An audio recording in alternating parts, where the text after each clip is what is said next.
This is Lizzie. We've never had what you might call a conversation, but we certainly communicate. Lizzie lets me know when she wants food, when she wants attention, when she is happy, and even if she is sad. Lizzie has a lot to say, and she says it every day in her own way. "Let's go outside," or "I want that chicken, please," is communicated with a glance, a whine, or a jump at the door. Lizzie does not talk to me like another person might, but she's pretty successful in letting me know what she wants. Lizzie and I can coexist peacefully together and are able to communicate our mutual needs and desires. But do animals, like Lizzie, have what we would recognize as a language? To answer this question, it might first be useful to clarify how we should define the term language. Linguists generally agree that to be considered a true language, a form of communication must share some or all of the following.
So, what do you think about that, Lizzie? If this is what linguists agree makes human language distinctive, how do they generally describe animal communication? Well, animal communication can generally be broken down into 4 categories: visual, auditory, tactile, and chemical. Now, pay attention, Lizzie.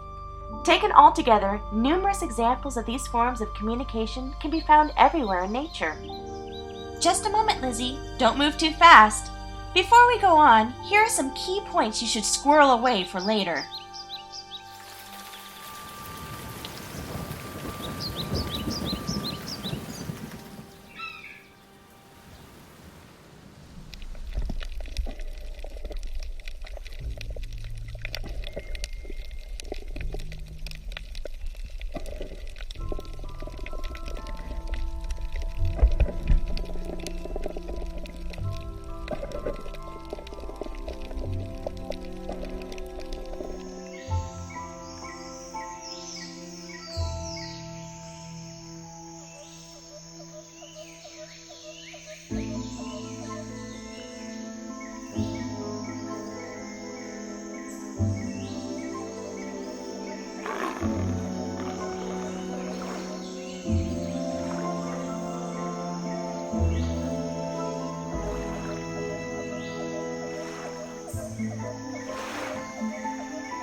Hello again, Lizzie.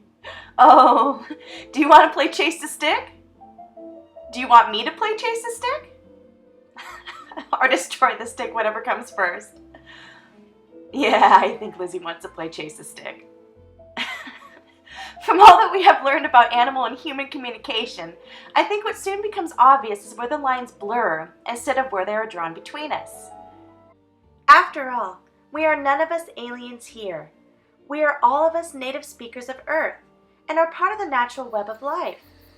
It's sometimes easy to forget that human beings did not evolve in a vacuum. We are deeply linked to the rest of the animal world and owe so much of what makes us special, not only to the innovations of the countless species who came before us, but to those who are still with us and continue to inspire us today.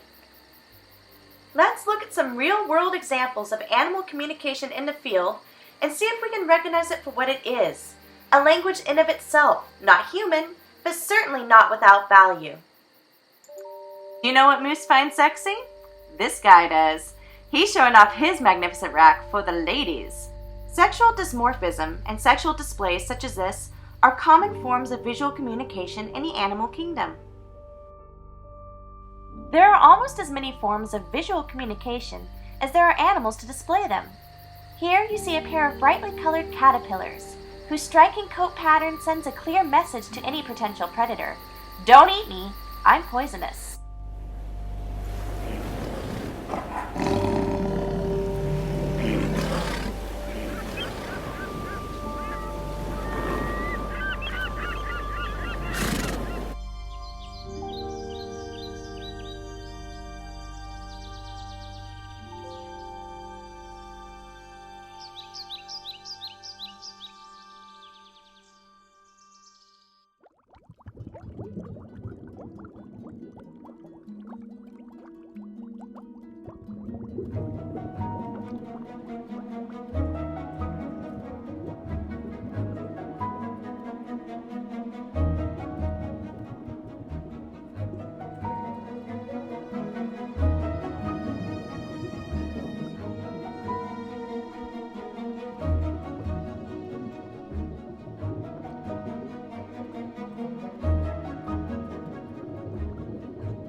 All this brings me back to you, Lizzie, the wolf in my parlor.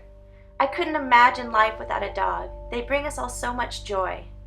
If two animals as different as a wolf and an upright ape could learn to live together and to communicate so effectively, what else could we be capable of accomplishing if we just took the time to remember that we are one voice in the overwhelming chorus of animal communication?